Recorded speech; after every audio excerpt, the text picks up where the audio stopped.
It's just because I'm ready, isn't it? No. Just give me 2 seconds. I'm sending something. God, you two would have the worst sex ever. Wait, I'm not ready yet. Okay, I'm ready. Wait, no, I'm not ready. You gonna come yet? No, I'm gonna come though. No, are you gonna come yet? Yeah, no, you told me you weren't, so I prevented myself from doing so. If that was actually happening, I would laugh so hard.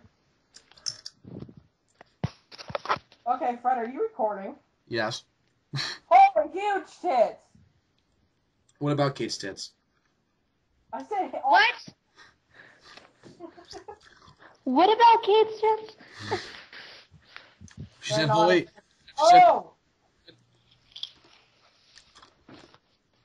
She said, "Holy huge tits." I said, "What about Kate's tits?"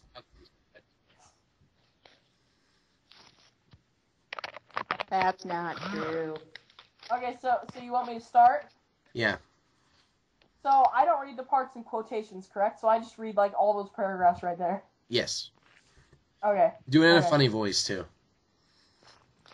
Kissing him, she noticed, was as thrilling as it was intoxicating. The Pharaoh and the brunette tumbled wildly over each other on the expanse of sheets and blankets on the floor, as his bed didn't seem big enough for the fun they were having, devouring each other's mouths like two hungry wolves as they rolled about. Arousal coursed through their bodies like wildfire, intensifying as the seconds passed. His shirt had long since been taken off and thrown askew, and her button-down blouse was entirely open, revealing her blush-pink bra, which was pressed firmly against his well-toned and tanned chest. They were, undoubtedly, past the stages of shyness and bashful confessions of love. A considerable amount of time after they formed a relationship, and before the present time in his bedroom, T had confessed to Atem that she... What? It's Taya. Ataya? Yeah. Ataya. No, just Taya. Taya? Yeah. Okay. That's her name. Had confessed to Taya that she was a virgin. No, Taya and Atem. Oh, Christ, mate, it's a virgin. The girl's name is Taya, the guy's name is Atem. This is fucking confusing. Just keep going. She seemed quite ashamed of the fact, considering that she was nearly 19 years of age. Ah! Oh! 19-year-old virgin. She worried about being considered a prude for holding out this long, but she insisted that she was just waiting for the right person. Otherwise, it would be meaningless. Even though her hymen is going to shrivel up and her vagina will not be allowed to be used. Atem assured her that it's okay. He only thinks differently of her in all good ways possible. He also admitted that he, too, had never made love before. Crikey, mate, too! Though understandably and he's so. 5,000 years old. Yeah. 3,000, actually. He only had his own body for a few months since the renewal of his centuries-old corpse. Oh my god, necrophilia.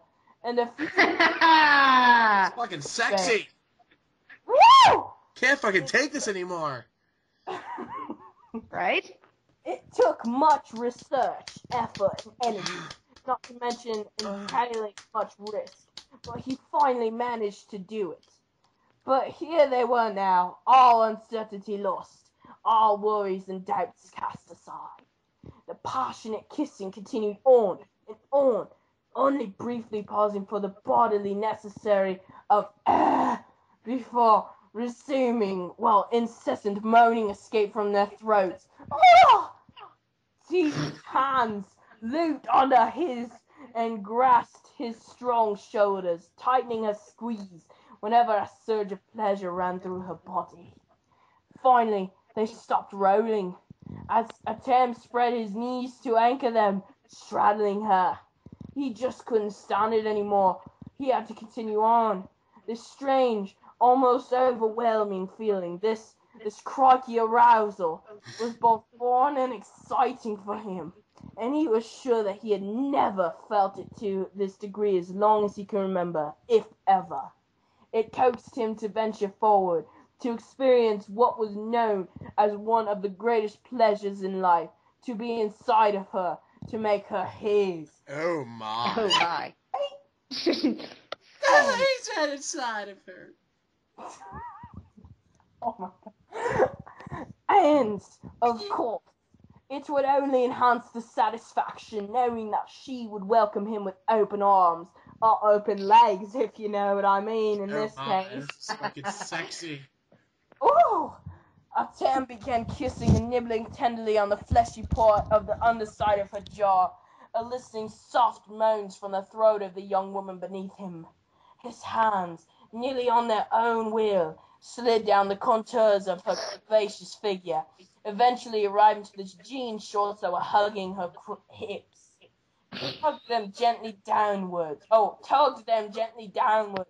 ever-growing stimulation causing him to become dizzy and his heart to race at a lightning speed, which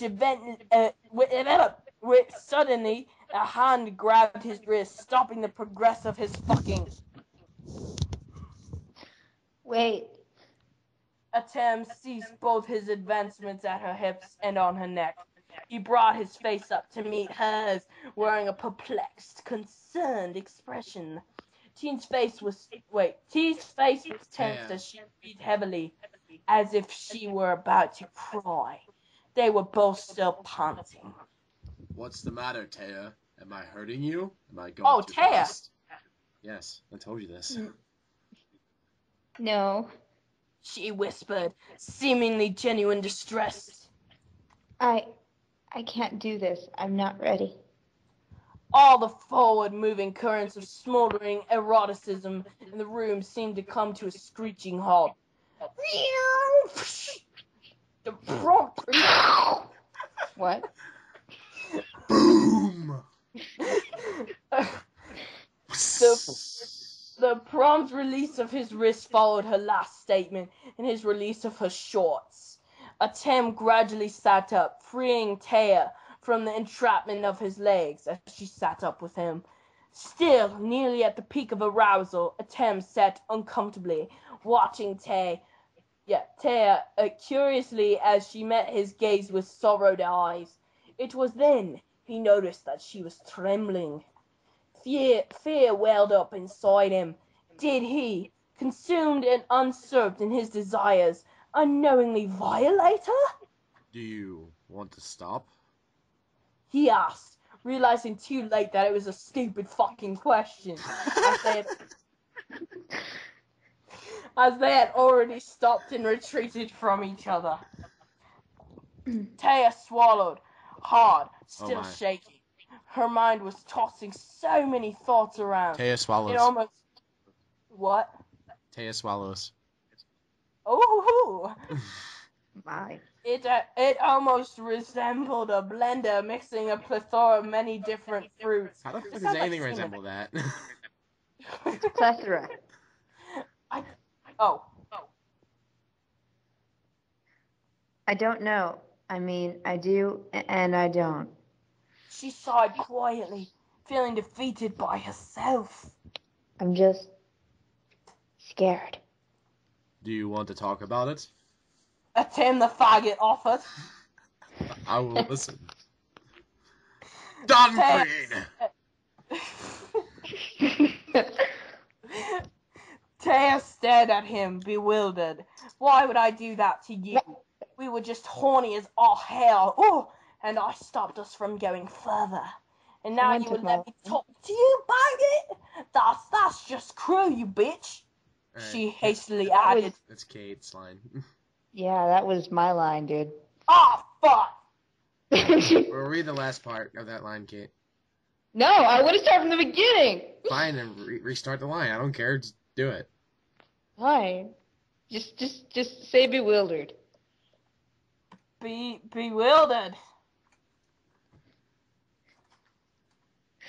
Why would I do that to you? We were just horny as all hell, and I stopped us from going further. And now you would let me talk to you about it? That's just cruel. Why would you do that to And- Dan Green? Shut up! She hastily added. And please don't think I was trying to lead you on, because that certainly is not the case. I do love you, and I want to be with you. Noel. What? Instead of Atem, you have to say Dan Green. Damn Green.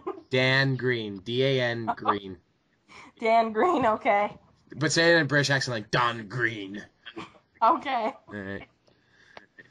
It's a sexy British accent. Ooh. Oh my. That's something very sexy. Anyways. Taya. The Pharaoh interrupted, a soft smile gracing his lips. I love you too, more than you think. Which is why I'll always listen to what you have to say, no matter what. Oh, fuck no, you won't. His eyes were honest, bereft of any hint of distraction, even when her breastbone was bulging out of her bra, and her shorts riding low on her hips. He was focused on her crystalline blue eyes. It was clear to her that she had his, well, nearly undivided attention. He was human after all. Taya rubbed her arms shyly, dropping her gaze to the off-white sheets beneath her.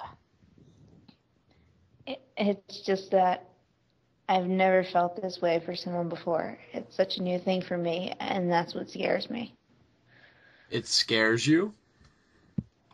Confirmed Dan Green. The unknown frightens you? Oh my god. A solemn sigh ghosted from the brunette's lips. Yeah, all my life, my virginity has been sacred to me, and it is only to be given to someone of whom I love and trust with all my heart. The last thing I want is for me to choose someone who would take advantage of me and run away with it. It has happened to so many people I know. After the guy fucks them, he leaves them behind like a useless candy wrapper. But I would never. I know. Taya interrupted, having predicted what he would say long before he began to say. And I'm not saying that you will. It's just that there's no way of knowing except the faith that I have in my heart for you. I love you, and I don't want to lose you. Dan Green shifted slightly in his sitting position. However, his face showed no signs of sadness or disappointment. It instead was creased with concern for her, which, at this point, had Taya wondering as to why that was. They were about to have sex, and she could sense that he wanted it very much, about as much as she did, but she brought it to an abrupt end before it really started. If you're not ready, Dan Green assured her. then I won't force you. I know how you feel in a way. Taya's eyes lit up. You do? Of course. The faggot responded. He stared blankly at the dresser past Taya's balls. So that as his face took on a more pensive appearance. What I mean is, I know what it's like to be afraid of the unknown.